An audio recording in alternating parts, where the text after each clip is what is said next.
Достар, назарларыңыздар, қазір бізде процесс басталайын деп жатыр. Яғни застройщиктен қалған шпаклевканы шлифовать етіп алып тастауымыз керек, чтобы штукатурить ету үшін. Оның үшін бізге мінекей.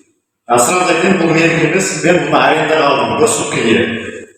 Специально шлифовочный машина. Бұл әшейін болгарка емес, достар. Специально шлифовкаға арналған. Мынандай насадкасымен бірге, мінекей, басында көріп тұрсыздар.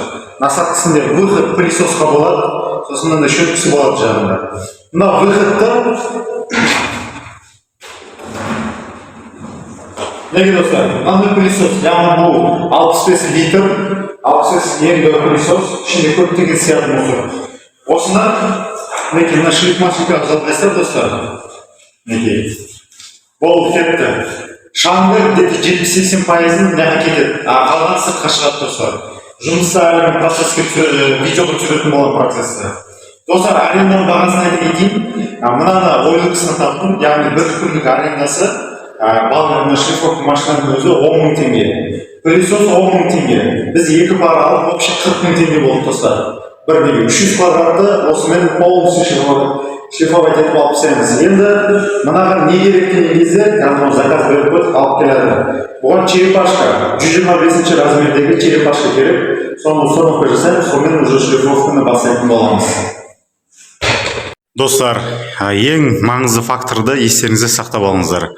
Егер застройщиктен кілтті алсаңыздар, немесе біреудің үйін ремонт жасайын деп жатқан болсаңыздар, кірген кезде в основном былай ағартып кетеді, яғни шпаклевать етіп кетеді. Енді сұрақ туындайды. Мына шпаклевканың үстіне штукатурить етуге бола ма, әлде жоқ па деген сұрақ туындайды. Сразу айта кетейін, технология бойынша жасауға болмайды. Себебі шпаклевканың үстіне штукатурка жасалмайды ешқашан, наоборот болады всегда. Алдымен штукатурка, сосын шпаклевка. Енді ойлаңыздар, ең маңызды фактор бар, неге болмайды. Мысалы, қазір біз штукатурить етеміз, бірақ уақыт өте келе құлап жатса кейбір жерлер. Уже спрос бізден болады. Неге? Себебі, қалай айтсам болады, значит, дұрыс жақпағасыңдар, либо басқа. А на самом деле, мынау шпаклевканың артында не тұрған, және қалай жағылған, және қаншалықты мықты екен біз білмейміз. Сондықтан уақыт өте келе тастауы мүмкін ол. Бірақ мынандай клиенттер шығады, достар. Шпаклевканы алуының қажет жоқ, жай грунтовать етіп, штукатурить етіп бересіңдер дейтін. Ондай талай болды бізде клиент, ондай квартираны талайын бітірдік. Только по желанию клиента, если клиент захочет, то есть қалай захочет етеді ол. По идее, мынау шпаклевканы шлифовать етіп кету ол ақша.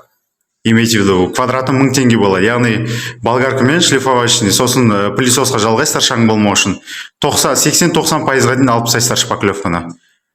Достар, сондай ғана, егер сізге добро берсе ғана, жауапкершілікті өзім алам болашаққа десе ғана, үстіне барып штукатурка ұрастар. Мына объектіде тур сондай жағдай болып жатыр. Яғни бізге айтты, біз басында ескерттік, бұлай болмайды негізінде алып тастау керек деген сияқты. Бірақ олар айтты, уже давно осылай істеп жүрміз, дальше ұра беріңдер деді. Сосын уже уверенно мінекей бастап жатырмыз қазір. Енді достар, сіздерге түсініктілеу болу үшін қараңыздар, мына жерде слоймен көрсетіп тұр. Мынау газоблок. Алдымен осы қалаланады. Сосын бұның үстіне барып штукатурка ұрынады, мінекей. Застройщный штукатуркасы. И оның үстіне екі слой шпаклевка, мінекей. Шпаклевка көрдіңіздер, қаншалықты тонкий болады ол. И сіздің тонна анау штукатуркаңыз осы көтеріп тұратын болады. Если мынау мықты жағылмаған кейбір жерлер болса, ол құлайды 100% достар. Сондықтан имейте в виду, мынау үстіндегі шпаклевканы хотя бы штукатуркаға дейін шлифовать етіп тастау керек. Сонда штукатурка жағатын боламыз. Оны грунтовать етіп. Это уже более надежно болады. Мынаны көрсетіп жатқан себебім, чтобы сіздерге более не болсын деп жатырмын. Понятный и түсінікті болсын деп жатырмын.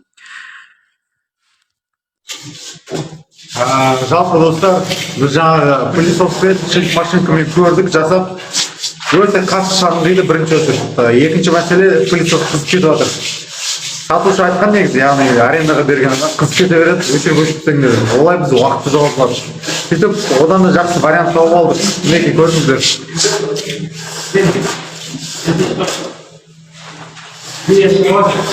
Бұл шаңғымайды екен, достар. Бұл шаңғымайды, еще демалып сүйереді. Әңгімен құнасы бар ғой. Сізге көбірек осы вариант ұнап жатыр. Болашақта сөйтсеңіздер, достар, егер арендаға алып істейін десеңіздер, ойланып көріңіздер, мына вариант дұрыс сияқты болса.